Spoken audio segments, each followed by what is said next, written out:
Our guest today is the Acting Secretary of the Illinois Department of Innovation and Technology, DoIT. He is leading a statewide digital transformation in support of Governor Rauner's vision for a more efficient, accessible, competitive, and compassionate Illinois. Our guest today served as the state's first Chief Information Security Officer, led the development and execution of a statewide transformative cybersecurity strategy. Number 3, began his career as a police officer, serving in uniform, investigative, and undercover roles, and ultimately, number 4, specializing in criminal intelligence, focusing on organized criminal groups and terrorism. He lives in Springfield. Ladies and gentlemen, Kirk Lonbom. Kirk? All right.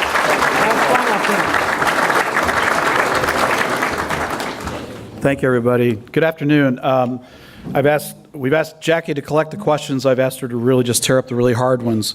So we'll go from there. First, I want to thank the City Club for giving us the opportunity to speak today. Did a little research on the City Club. Since 1903, we've been bringing the most important topics forward to Chicago and the state and business leaders. So my great gratitude for that. On this Thanksgiving, I'm very grateful for that. Thank you. I also want to thank Governor Rauner for his leadership, support, passion for digital transformation in the state. I can tell you the last 2 years as the Chief Information Security Officer, we had incredible support from the governor's office. We're going to talk a little bit about cybersecurity today as well. But more so, I want to thank him for his confidence in me to give me the opportunity to help lead this transformation. I've been in public service for 37 years, and as you mentioned, I've gone from being a police officer to, and it's a crazy story. How in the hell did you get here from there? One of these days, maybe I'll share that story. But the governor is looking for a very much a more efficient, accessible, competitive, and compassionate Illinois. So I want to warn you, we're going to have a little bit of audience participation. We're going to ask you all to stand up and say something about yourself that nobody knows. But let's talk about digital transformation and what that really means. So the first thing that comes to mind often is information or technology, very technology focused. Certainly technology is at the core, but really we're really talking about improving business, improving services to our customers, and ultimately improving security as well. So reducing costs, promoting the overall digital economy, which I'm going to talk a little bit here in the next slide, ensuring cybersecurity. But for us, it's about establishing seamless and better ways to serve our customers who are the citizens of the state of Illinois. I would ask you all to raise your hand if you're a citizen of the state of Illinois, but I think that's all of you. So, and if you're not, tough. So, but really, we are here to serve you. I found it interesting that last week, Inc. magazine had an article where they talked about the Midwest is thriving as an alternative to Silicon Valley. Chicago and Illinois is becoming a huge boon for med tech advancement. I've got a couple slides here, 10 Chicago tech companies to watch. There's companies who are promoting innovation, helping startups, but not just in the city, outside of the city. And even in Illinois, I thought this was an interesting component that where we rank in terms of leadership of technology companies that have been established by immigrants. So certainly we have a diverse, growing capability and an opportunity that we really should try to exploit. And as it comes down to money, those of you in the business side who are thinking about startups, which we hope are smart, the estimated burn rate for a new startup in Chicago is estimated to be 50% less than in Silicon Valley. So I think that's pretty compelling. And as we look to bring business into Illinois, those of you who are investors or who know folks who are looking to invest in digital startups, I think that's a really key point. So collectively, we have a real opportunity, I think, to work together to not establish the Midwest and Chicago as an alternative to Silicon Valley, but the primary. So I've heard it said that every company must be a technology company. Last time I heard that, I was actually watching a video from DoIT regarding our CIO program. And the comment was, every company must be a technology company. I think that's true. We're going to talk about user experience and our customers here in a few minutes, but we also believe that every state agency must also be a technology agency. So when you think about what we're trying to do with transformation in Illinois, bringing siloed organizations together toward a common goal, we have to make sure that we're turning our agencies into digital agencies. So digital transformation is really for all of us. And I think only through a holistic approach can we really address what we need to do, which is to bring Illinois in the forefront of digital technology. So what I hope you'll come out with today as we talk about what digital transformation is not just what it means for the state, what it means for your company, for your business, for your nonprofit, for your organization, because we think this applies across the board. The governor's vision wasn't just to bring a digital improvement to state government. It's about increasing the digital economy in the state. And you guys are the leaders that can help get us there.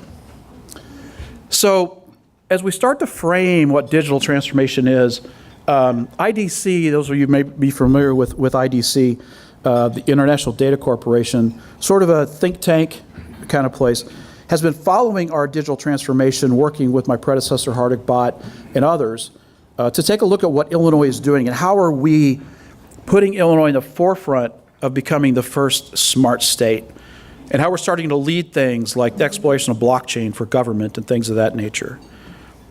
But working with them, we jointly came up with 6 specific categories of digital transformation: leadership, transformation, experience, information, operations, workforce, ecosystem, which I think will be very key to this group. Many of you are policymakers, have access to policymakers, help actually drive public policy. And underlying all of this must be security. So Jay mentioned that I'd been the Chief Information Security Officer for the state for the past 2 years. We've done a lot of work. We have a lot left to go. But in today's threat environment, we're hearing every day of something that's happening. So as a foundation to all of this, we need to make sure we're looking into security. But security not to stop business, to facilitate business and enable business.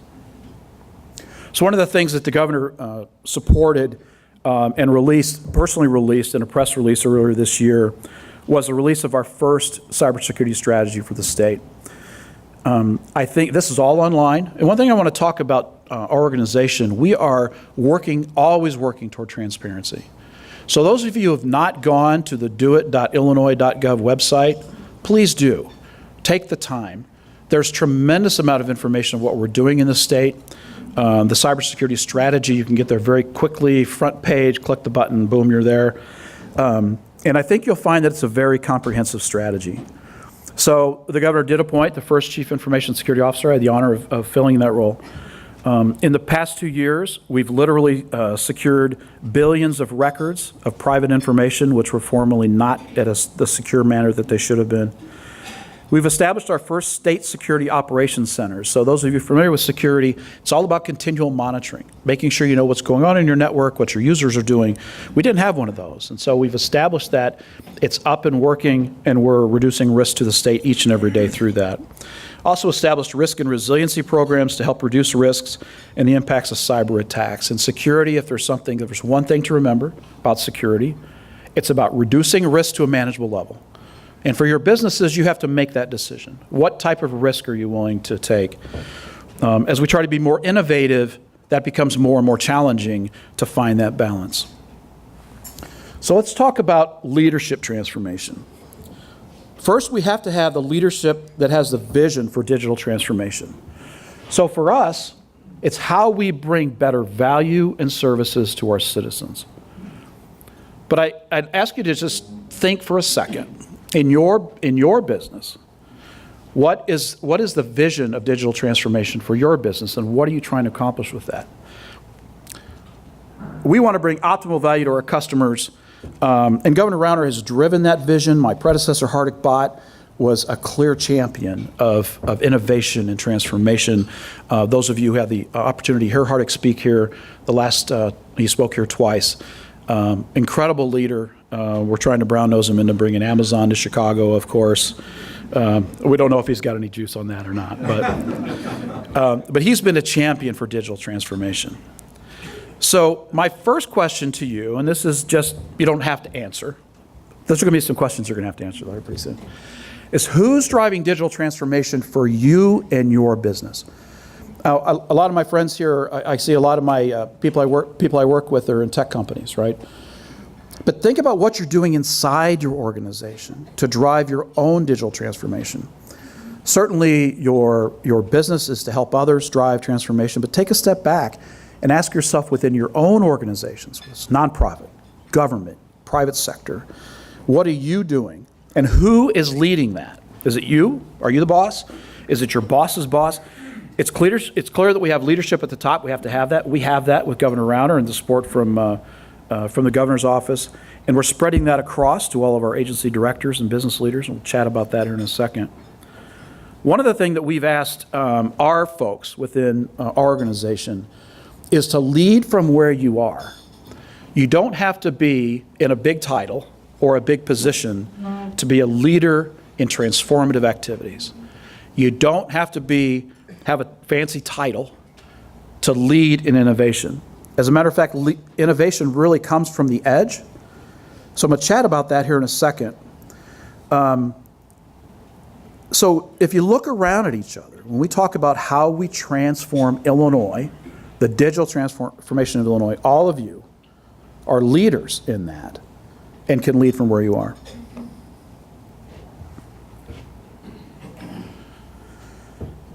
During my first 30 or 45 days, I spent significant time calling directors and secretaries of agencies, and I asked them, first I asked them when I say the word do it, what connotations come to mind. I got some mixed things. We're in the middle of a, if you will, some might consider it a hostile takeover of agencies' IT, which is certainly not the intent, but I got some really mixed responses, but they were all candid. I got some very positive responses too. But there was a response that proliferated in most of them, which was, I need you to be a strategic partner with me to help me understand how I can innovate and use technology to serve the citizens and reach my mission. So we're working to do that. One of the things we've done, which I don't think is done much in government, is we've established an advisory board of directors made up of our leadership who help guide the transformation of DoIT. We have subcommittees about rates and security and enterprise architecture, but at the top is this group of which Deputy Governor Childress sits on that essentially helps us lead and drive our organization, our transformation in support of the business. We're not in IT for IT's sake. The governor named us the Department of Innovation and Technology for a reason. We're here to help innovate and to bring technology to help advance the business of the state. So we're transforming our leadership team at the agency level and turning them into strategic partners.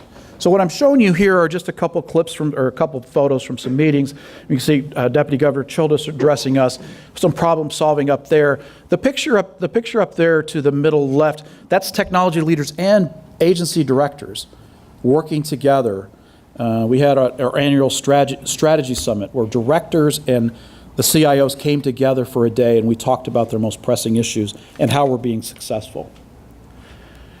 So again, as we talk about leadership, the folks you're seeing up here, the BJ Walker from DCFS, Mike Hoffman from CMS, leadership from the Department of Revenue, these are business leaders who are coming forward with using technology, letting us help them advance their business. Again, if you're interested, again, transparency. We have some videos on our website where you can hear about what they're talking about, how we're saving dollars, how we're improving services, how we're protecting our emergency responders, our first responders, if you will, folks like our DCFS workers who are out there. But again, in thinking about innovation at the edge, we're reaching out to our employees to be leaders, to be innovators. We're trying to find more creative ways to communicate with our leaders, or not with our leaders, our entire employees. Tyler Clark, our chief of staff, is sitting there. Tyler, you want to wave and get some recognition there. Tyler has put together what we started this week called the Do It Daily. There's not many folks that are doing this, where we have a daily call of all of our leadership, and ultimately every employee of our organization will be able to be on this call and hear and solve problems while we're actually on the phone. So cool this morning. We had this call. We have a chat function on this side. Folks are chatting on the side, solving problems. We had issues brought up yesterday that through email and meetings probably would have taken us 3 weeks to resolve. Boom, solved them overnight. So we're trying to change a culture and also develop our leaders. We have a one do it approach. You know, when you bring all these siloed organizations together, there's lots of resistance. So we're working hard for culture change and to really build a one do it perspective, because it's all about serving our citizens. This is an area that I really like talking about, and it's experience transformation. So we've all felt these problems standing in line or waiting on hold or all of that. I wish Trey was here to give him so he would hear the acknowledgement, but I'm going to give Trey full props on this. We had a talk a couple of weeks ago, and he shared something with me that a mentor had shared with him some time ago. And I think it really drives home how we need to think, and I mean we collectively, as service providers, business leaders. Many people will remember you for what you did, but everyone will remember you for how you made them feel. So think about that in a service connotation. So what is the experience of your customers? Do they feel they are being served? You know, we can immediately think about face-to-face or voice-to-voice customer service. You know, were we polite? Did we solve their problem? How long did they wait on hold? Did they understand us? And most importantly, did we understand them? So I added this slide really just because I thought it was kind of funny. But here's a guy waiting in line to do something, and he's trying to do his own digital transformation by promoting his puzzle game. Certainly that's not the way we think is effective marketing, but I just wanted to include that because reaching out, and we're not going to get to our customers and tell them about our services like this. We've got to find creative ways to reach our customers. So here's going to be the first audience participation, and I'm going to wait until at least 5 of you answer. So if you ever want to think about getting back to work this afternoon, so somebody better jump in. So in our smart, age group, demographic, all of these things, who are our customers? So my question for you is, who is the youngest person that you know, don't have to say by name, by age, who actively uses a smart device that you know? You got 5 answers. We got 6? 5? 2, 4, 2, 1.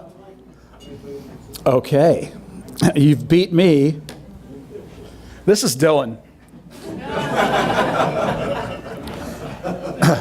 Dylan is 8. This kid knows every stat. He can name the numbers of all the Yankees, and he's not even a Yankee fan. I mean, it's incredible.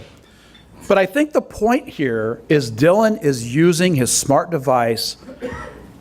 2 things to remember: where he is, when he needs it, and what he needs. Now in this case, it's ESPN, and he'll ask me questions like, "Kirk, did you see that?" I'm like, "No, Dylan, I didn't see that. Tell me about that." So these are our customers, right? Ultimately our customers. Now, Dylan's not going to apply for services from the state, but it's indicative of our changing environment and how we need to find a way to improve that experience with our customers. So here's the next question. Who's the oldest person you know who actively uses a smart device? 91, 90? 103. Anybody else?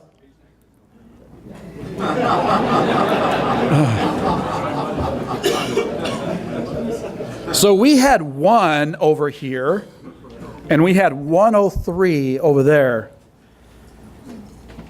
This job is feeling a lot more intimidating right now. I just want to let you know. So this is my mother. My mother is 86 years old. She texts me during Cubs games. She's active on Facebook. That's sort of how we communicate. I still get the why don't you call, right? We're all going to get that. So I wanted to share this one. This was the text that we had during the Dodger series. My mom is not only indicative of the people that we serve, but clearly you can see she's indicative of the Cub fan who will always say, wait till next year, maybe we'll be back. So how do we find ways to serve 1 to 103 from 16 to 86 to whatever that? So it's got to be all about the mobile experience. We've actually got to move past the mobile experience into what the future is going to hold. But what we've been doing in our Illinois First initiative is one of the initiatives we have is a mobile first. It's called Mobile First. Any new service that's coming up, we're insisting it has a mobile component. We're looking at those services that we provide across the agencies that are ripe for mobile integration. We're grabbing quick wins as we can, but we're going to be doing a lot more. So we've developed, or we have a mobile platform that we're implementing, bringing our agencies together, using the expertise across the agencies. We have great leadership coming out of the Illinois Students Assistance Commission, who are really leading our mobile effort across the enterprise. And we're developing mobile apps all the time, in addition to mobile responsive websites, which really have to be there. So you can see some things where historic preservation, the state fair, which was a great win, but actually not just to our public, to our end users.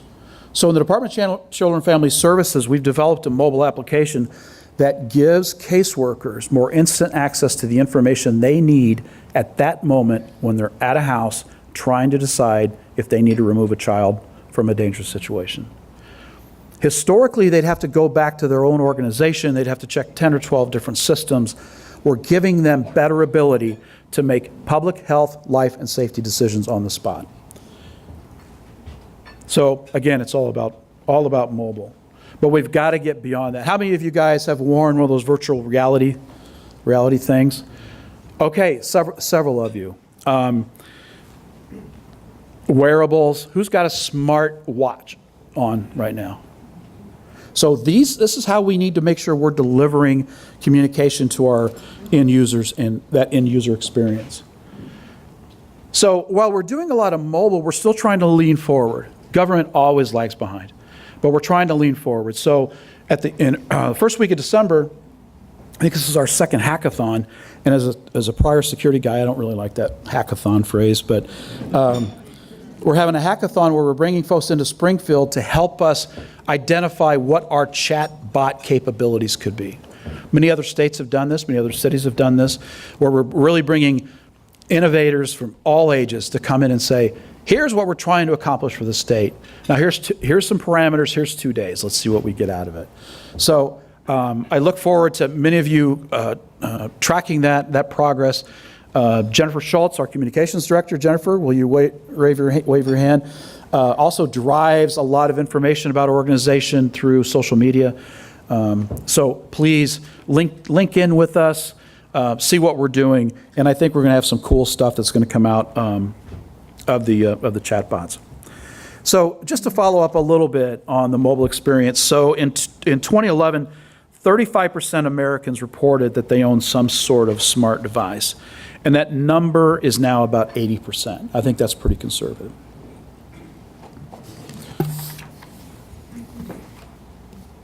So let's talk about information transformation.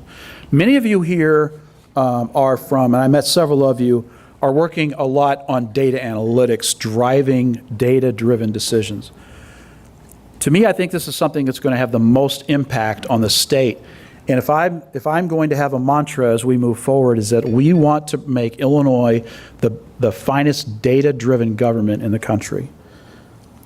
Information is key to empower our citizens, inform and protect our first responders, drive strategic making, and really improve quality services. So we're doing some of these things. We formed a data practice that is working with different agencies to help them unleash the power of their data. Within specific organizations such as the Health and Human Services area, we're bringing in the ability to drive strategic decisions based on bringing disparate information together, which is really what it's all about. Open data, I think, our open data initiative, I think, is extremely exciting, and would encourage all of you to go out and look at our open data portal and make recommendations to us, et cetera. So we want to have a transparent government, but let's think of what opportunity that provides. Again, digital transformation for the state. We put data that we can openly for innovators, researchers, to look at what we have and help us solve these problems. I was very excited that we had, one of the committees we put together is called the Corporate Innovators Group. And we have brought together from many of your organizations, some of you may be here today, the folks who are in your innovation groups who help develop innovative thinking systems, et cetera. It was pretty cool. And I'm going to give the Wrigley Company a plug, not only because I'm a Cubs fan, but the innovator came and she said, before we kick this off, we want to share with you what our latest innovation is. And she passed around gum, caffeinated gum. Very well packaged, et cetera. Kept the meeting going. I liked that. So we're bringing people together, but let's think about the power of our entire state, our citizenry, our innovators, our researchers, to put open data in the hands of all of you to help us solve issues. Now we've got real social issues that we need to address. Opiate crisis, Medicaid fraud, all of these things, keeping our children safe, and we need to find ways to do that. Now, sharing data is not easy. And you know what the hardest part is getting people to agree. Yeah, I'm going to share my stuff with you. And a lot of folks are like, you're not touching my stuff.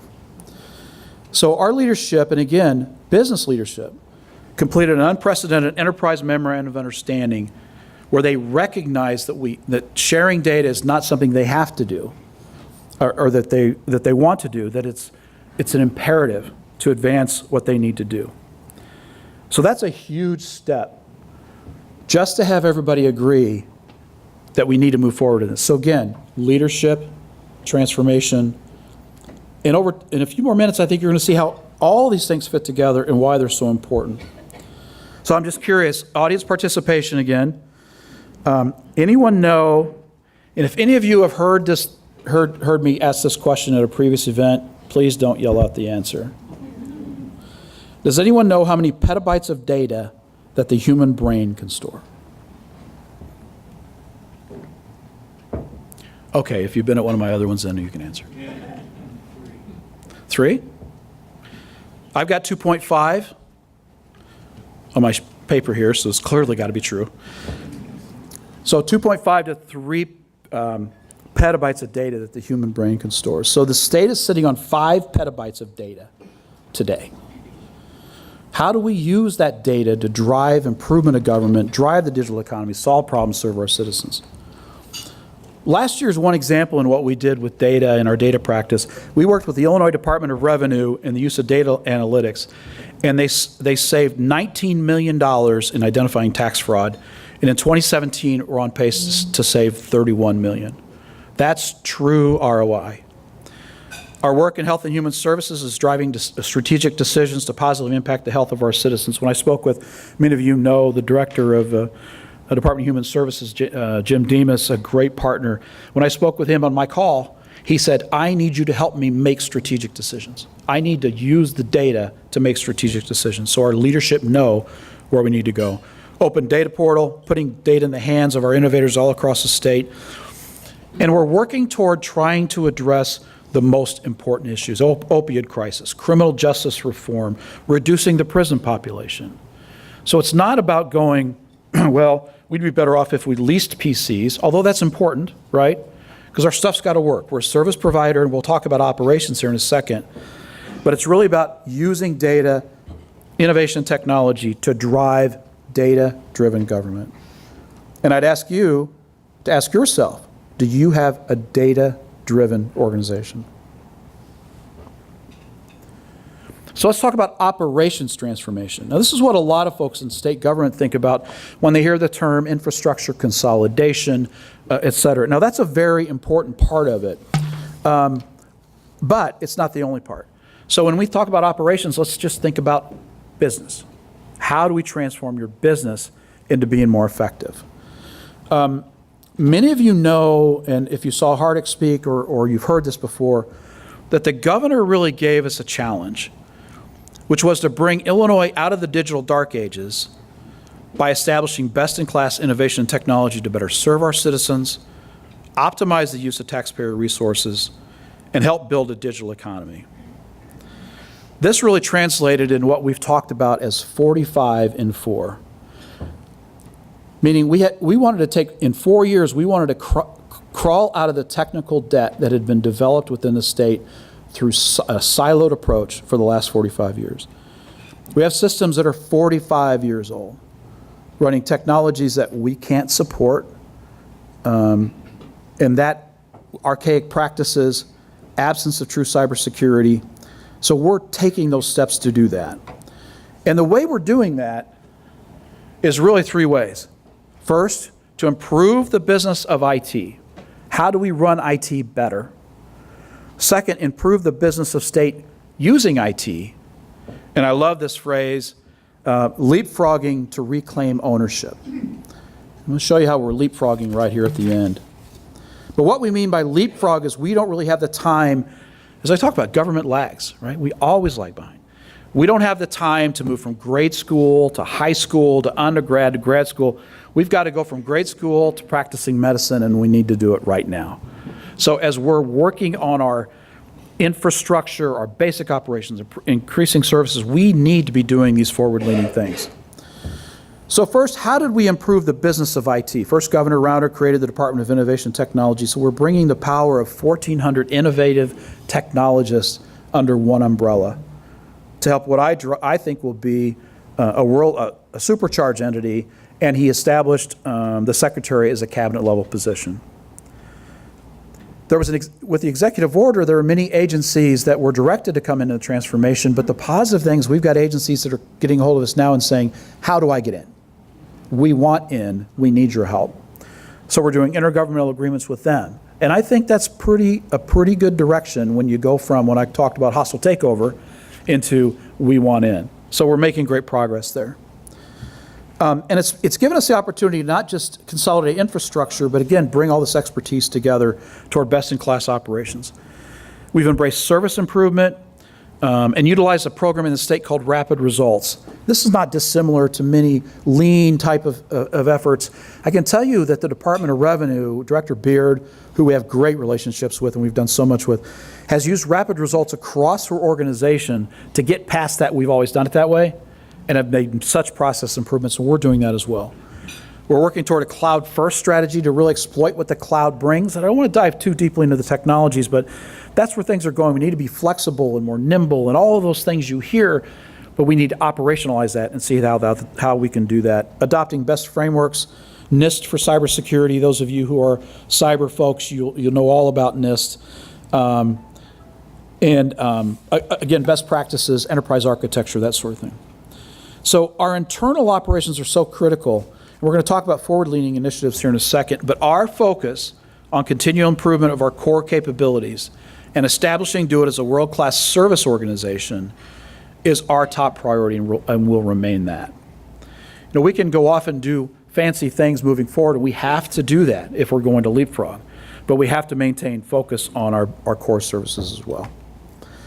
So improving the business of the state using IT, I've mentioned our mobile strategy, data strategy, business processes. We're helping our specific agencies truly improve their business, and there's something we say over and over again, which is everyone needs to embrace the value of enterprise thinking. So I was the deputy CIO of the state police for quite a few years. I was CIO working for James Joseph, who you met a little while ago from the Illinois Emergency Management Agency. I wanted nothing to do with consolidation. I wanted people to leave me alone, let me do my thing, and just sit back and spend the state's money. From a more holistic view, you can see the power of bringing everyone together. So here's a guy who's gone from a non-believer to recognizing the true power of enterprise thinking. And we can drive down the overall cost of computing by doing this. So we're using solution platforms focusing on solution platforms instead of just developing new apps. Our developers want to develop, right? But as it comes down to it, if we can get to several common platforms that help us do things quicker through configuration, et cetera, we want to do that. Reuse, knowing what we own, stop piling on the technical debt. If we're going to go 45 and 4, we don't want those, be honest, to go, well, they just build up a whole bunch of other stuff that we can't support. But while our agencies have different business missions, many of the functions are the same. Case management, licensing. We have so many bodies that are licensing entities, most of them using separate systems. Grants management, so many grants that are led by the state. Financial work, all of that work. So our platform first perspective is helping to bring this all together. So how do we talk about bringing this all together?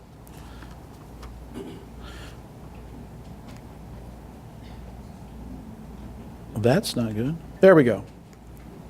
I went too fast. So I mentioned the tremendous value about having all this together, but recently we worked with the Department of Revenue and the Department of Employment Security. Oh, that's okay. I want to go back there. I moved too soon, but thank you.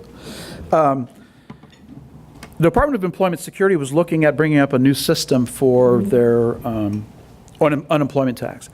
Department of Employment Security collects tons of money through unemployment taxes. And revenue, obviously, we have other taxing bodies. So they were moving off to develop their own system. So we brought them together in a joint manner, and now they have an enterprise system they're working with together to give one view to the customer, one place to go for tax matters, and we saved several $1 million just in rationalizing that. So what that took, though, was a leadership to take a step back and say, no, maybe I'm not so different. We can work together. We brought together the ability to share data, save millions in costs, and really start providing a single view for our customer. Now, all of us would rather we had a single view to something better than taxes, right? But we all have to do it. So we want to have better services to our citizens. So how are we moving from grade school to medical practice? Folks have asked, how are you leading the nation around areas like smart state and blockchain? And it's really pretty simple. We're applying these transformation principles, continuing to lean forward, finding leaders across our organization who are willing to step up and take a chance. And we're keeping our mission in the front of our minds, which is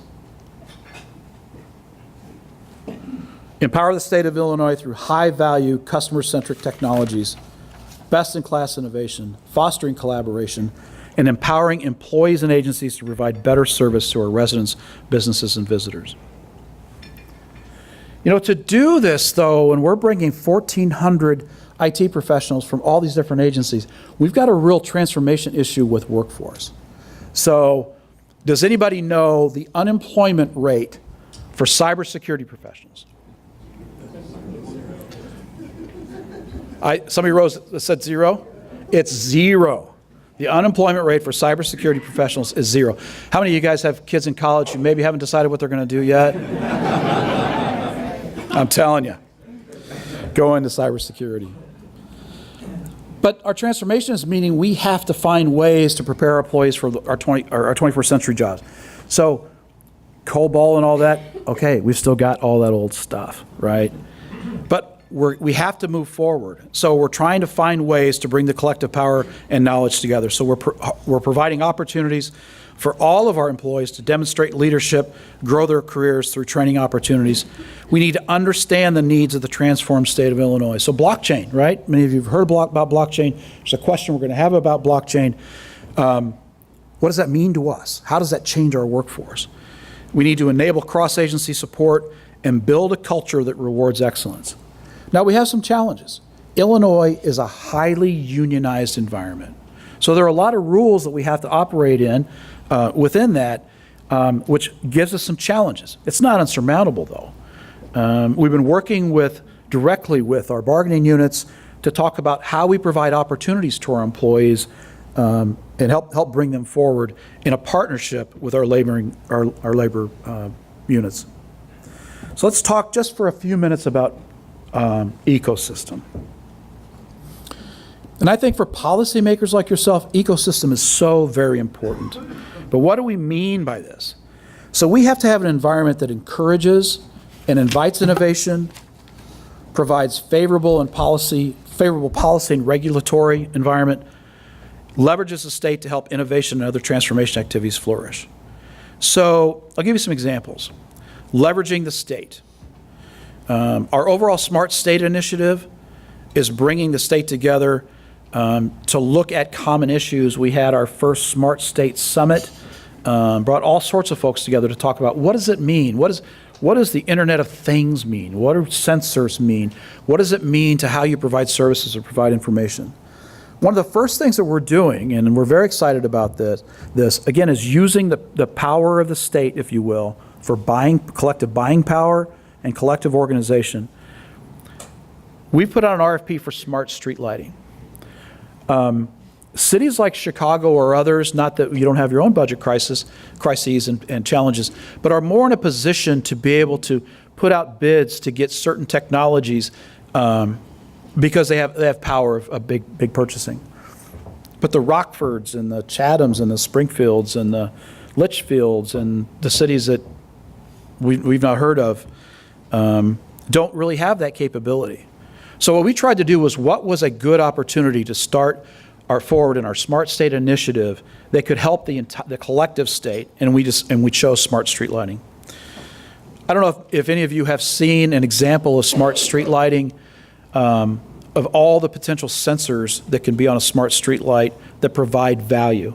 I know from my law enforcement days, some time ago, Chicago Police Department were working on gunshot sound indicators. They were, sort of a pioneer in that area. But even the stuff about serving our citizens, even everything from measuring how high the water is in a flood zone on a street lamp, through having emergency calls, temperature monitoring, traffic monitoring, all of these things.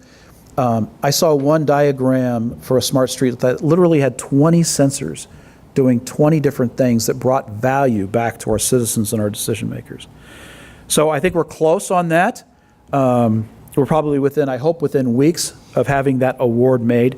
So we're providing our cities the ability to say, I want in, and we're going to use the purchasing power of the state. So we're doing exploration of potential disruptive technologies such as blockchain and artificial intelligence. We're doing proactive communication with the legislature. So I'll give you an example. I won't name the state, but their initials are New York. And they rushed to regulate blockchain. So that drove innovators out of that state. We don't want to have that perspective. We have to develop an ecosystem, a climate that's ripe for innovation, invites innovation. So one thing we've developed is our Illinois Blockchain Initiative, and the legislature put together the Illinois Blockchain Task Force. So the picture here are many members of the General Assembly that are on this task force, members of our staff, other leadership, where we're working together to develop a report that will be published at the end of the year that what are the government opportunities in using blockchain. So we have partnerships across the state and the nation to bring the brightest and best ideas and individuals to help build our digital economy. Again, I mentioned our innovators, corporate innovators group. So we're reaching out. Our perspective is not digital transformation of just state government. Yes, that's my charge. That's my predominant charge. But collectively, we really need to work at where we're going from here. So 2 years ago, Illinois was rated in the bottom fourth by the Center for Digital Government in terms of digital government capabilities and service, the bottom fourth. We didn't like that a bit. So in 2 years, we've gone to the top third. That's a great jump. We've got a lot more work to do. So in 2018, this is my target, and our collective target is to be in the top 5. So on this Thanksgiving week, I really want to thank you for the opportunity to speak with you today. We're asking for your continued support. We have lots of our partners in the room here today. We want to develop more partners. We've talked about transportation technologies. How can we get together on transportation technologies? I've had several of you already come up to me and talk about potential opportunities. And we talked about how other companies are doing innovation and transformation, and we're going to have some more chat about that. So my thanks to you. I think collectively we can really make the Midwest and Chicago and Illinois the new Silicon Valley. And with your continued support, I think we can make Illinois the #1 digital state in the nation. That's all I have, so thank you.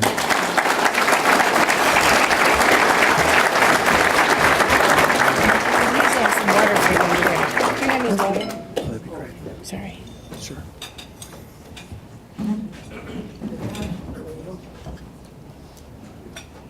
Normally I magically have some water for you there, but it's This not is there. pretty magical. I like it. So, first and foremost, you're from Springfield, right? I am from Springfield. So I'm a Springfield native. Most of you guys know that. Did he say he's a Cubs fan? Now, being from Springfield, he knows that the majority of us are St. Louis Cardinals fans. So I'm trying to figure that out. Are you a Springfield native? I'm not a Springfield native. Oh, but okay. I grew up in Central. He gets a pass. He gets a pass. The regional new administrator for Human Health and Services, Doug O'Brien, are you here? My apologies. I missed you earlier. Sorry. Sorry, sir. We do have a ton of questions, and I'm going to speed through them. The first one I think you already prefaced. Well, I'm just going to go through the list. Dina Al-Khatib? I got it right? Chicago Workforce Partnership works for my good friend Karen. How is the state considering integrating federal workforce and adult education data, given that programs are administered by multiple state agencies, even with their own data systems? That's a great question. That's usually how someone starts out when they're like, I don't know how to answer this question. So workforce development is huge for us. So we're continuing to look for partnerships in that arena. I'll address a couple of things on how we're trying to at least understand the workforce that we need to develop. There are frameworks out there, for example, in cybersecurity. NIST has developed some specific workforce frameworks that we're trying to do to identify those specific competencies that we have to have. Let me reread this. State considering integrating federal workforce and adult education. I don't know, but I'd like to talk with you about it. I was a little light, I'll be honest with you, I was a little light on the workforce presentation today because it's hard. Training dollars are sparse. Recruitment to state government is hard. Again, in a highly unionized environment, there are specific rules that we need to follow. So if you'll let me take a rain check on this one, I'd love to talk with you and work more with you. So thank you. That's what City Club is all about. When you don't know the answer, come back again and Can I answer say it that later. for the rest of these two? No, you cannot. Sorry. Michael Weiser, here. Hi, Mike. Asks about commuter cars from the Commuter Cars Corporation. What are the chances Chicagoland will see legal self-driving cars on its roads and highway in the near future? Well, I'll give you my personal opinion, and then tell you sort of what's happening back in the development of ecosystem. I think it's coming. Everybody's pushing it. The economies of scale, the efficiencies we can get. The Department of Transportation is actually leading a working group task force to look into what autonomous vehicles mean to the state. We're trying to get ahead of it, again, on the regulatory side, so that we don't have a bunch of regulations that come out that really stifle that. That task force is really in the early stages. There's been no talk that I'm aware of in Illinois of any specific pilots, et cetera. But I think that would be something to continue to follow, is where we're going with that. Because ultimately, as with blockchain, we want to make sure that we're helping to drive the policies to make the right decisions. In autonomous vehicles, and you're in the business, right? So let me ask you, what do you think the chances are? Politics makes it very difficult. Yeah. You know, you have different self-interests among the different groups of people.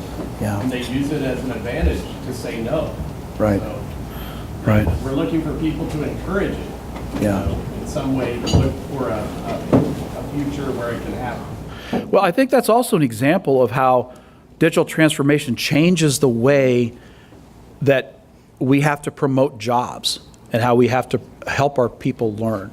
So there's a whole industry, tons of industries that are going to say, don't have self-driving cars because transportation, taxi, truck drivers, all of those things are potentially impacted. So it's a huge issue. We have the same thing with other technologies that we're bringing in. But I do think that having the appropriate ecosystem, the appropriate environment is the right thing to do. And again, we're early in that task force, but we'd be happy to come back and report on that as that advances. You guys see me keep moving it around, it's because the video guys tell me don't lurk behind him like a certain presidential debate. You know, I'm trying to make sure I don't do that. But I'm 5'8". I don't want to make it look like I'm bumping into that either.